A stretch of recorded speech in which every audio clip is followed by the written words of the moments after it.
जिस राजा के नाम से पूरा राज्य कांपता था, एक दिन उसी राजा का सिर शर्म से झुक गया। और वजह थी एक साधारण स्त्री की बुद्धिमानी। एक राज्य में एक घमंडी और चरित्रहीन राजा राज करता था। उसे अपनी शक्ति पर इतना अभिमान था कि नगर में यदि कोई भी सुंदर स्त्री दिख जाती तो वह अपने रुतबे के बल पर उसे पाने की कोशिश करता। एक दिन उसने अपने पुत्र के जन्मोत्सव पर भव्य समारोह रखा, जिसमें पूरा नगर आमंत्रित था। उसका प्रिय मंत्री भी अपनी पत्नी के साथ वहां पहुंचा। जैसे ही राजा की नजर मंत्री की पत्नी पर पड़ी, वह ठहर गया।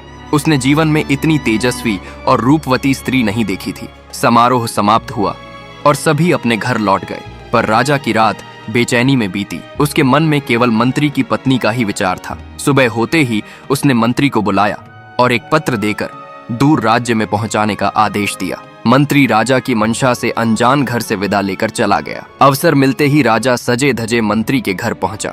उस समय मंत्री की पत्नी कपाला स्नान के बाद आंगन में बैठकर बाल सुखा रही थी। राजा को देखकर उसने आदर पूर्वक स्वागत किया और अतिथि धर्म निभाते हुए उसे आसन दिया तथा भोजन परोसा। कुछ देर बाद राजा ने उसके सौंदर्य की प्रशंसा करते हुए अपने छिपे इरादों के संकेत दिए, पर कपाला बुद्धिमती और पतिव्रता थी। वह राजा की मंशा समझ चुकी थी। वह शांत स्वर में बोली, महाराज, शेर जंगल का राजा होता है।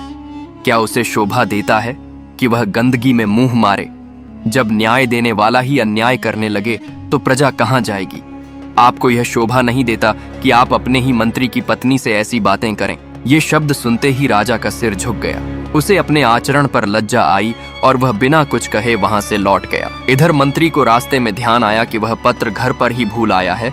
वह तुरंत वापस लौटा और घर के बाहर राजा का घोड़ा देखकर उसका हृदय दहल उठा। उसने बिना कुछ कहे पत्र उठाया और चुपचाप अपनी यात्रा पर निकल गया। कार्य पूर्ण कर जब वह दरबार पहुंचा तो राजा ने उसे बहुमूल्य रत्न इनाम में दिए।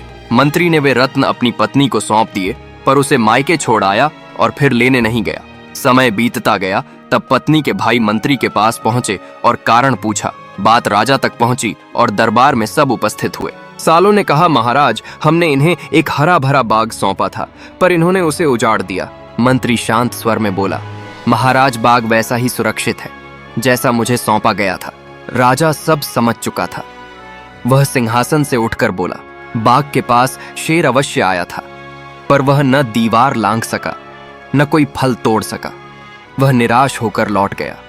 उस बाग की दीवार इतनी मजबूत थी कि शेर भी कुछ न बिगाड़ सका। राजा की बात सुन मंत्री का संशय दूर हो गया और वह अपनी पत्नी को सम्मान सहित वापस ले आया। इस प्रकार बिना किसी की मर्यादा आहत किए यह प्रसंग समाप्त हुआ और दरबार में बैठे किसी को भी वास्तविक अर्थ समझ में नहीं आया। ऐसे ही रोचक कहानियों के लिए हमारे चैनल को सब्सक्राइब करें।